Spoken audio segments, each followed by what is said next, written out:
when I started asking everyone around me, including male, females, transgender, and they started sharing their stories, and that really triggered me that how come so many people in such masses are suffering with this havoc.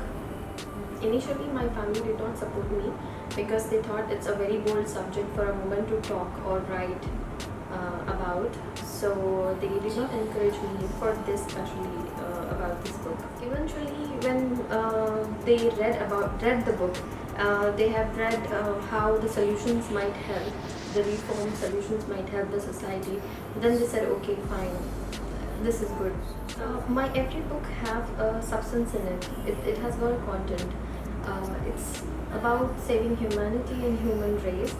Some solutions, everything for humans. It's not a one-sided book. And especially this book, Rape, have all solutions in it. It just does not talk about victims or about the story. It talks about solutions. If it is being implemented on individual basis or globally. Spoken, I think, more than 300 victims. I went to one of the girls' institution where all backward class people come and work, especially women, and there they are in like 500 numbers or something like that. In one day they come, they learn stitching and everything, the other sorts of different types of work, out of which 200 did not agree. Approximately 200 they did not agree, but most of them, they told how they suffered in their childhood, how they suffered in their teenagers, and being a wife also, they went through a forced sex concept. As per, I wanted to present a male perspective and a female perspective. For a male perspective, I have chosen the ex-retired IAS officer called Syeda Ruqia, who himself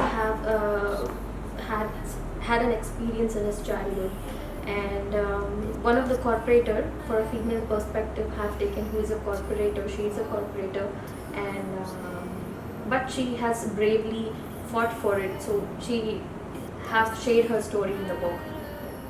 If we see the random rapes these days are in our society happening, it's not on everyday basis, but when you see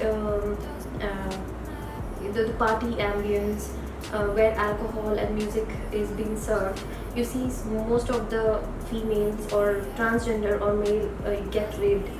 It is because everybody knows that the constitution, the law of every country, most of the countries, they don't book FIR for the people who are drunk. So I found this has to be addressed, because they cannot take their cases and tell to the cops, because they are not being accepted, so they are in more numbers. So I have interviewed her for that reason.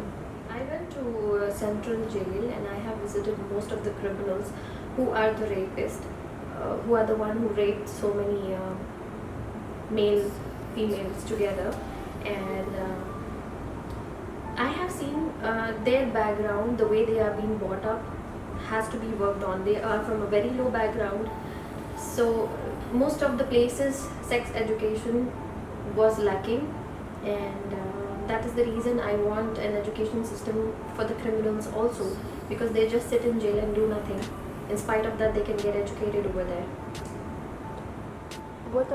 There were many religious preachers who didn't wanted a woman to work on this subject, and I had a lot of problem in drafting this story from my home country initially, but later on, with the support of few officers, our home country officers, I could draft it.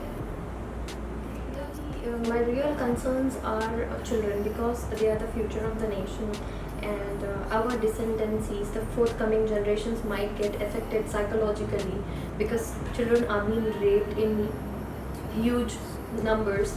So I want parents to really take care of their children and not to hand over to any of the relative also, because the world is changing really very fast. That's it. You can buy the book on Notion Press, and it's coming very soon on Amazon. And already available on Russian press.